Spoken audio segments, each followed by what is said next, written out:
India super power కంట్రీగా మారబోతుందన్న విషయం మీరు ఎంతమంది తెలుసు?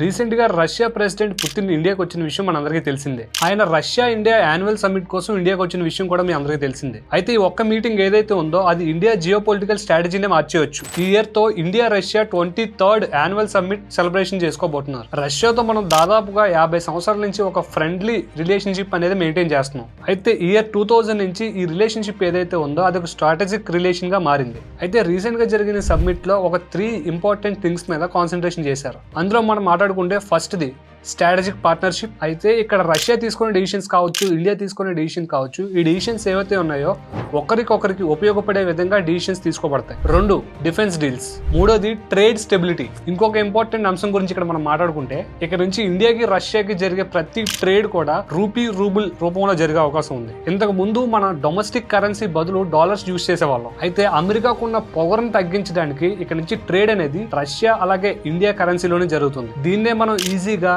డీ-డాలరైజేషన్ అంటాం. అయితే ఇలాంటి స్టెప్స్ వల్ల ఇండియా ఫ్యూచర్ లో జియో పాలిటిక్స్ లో ఒక కీ ప్లేయర్ గా మారే అవకాశం ఉంది. అయితే ఈ ట్రేడ్ అగ్రిమెంట్ కోసం అమెరికా ఎలా రియాక్ట్ అవుతుంది అనేది మనం వేచి చూడాలి.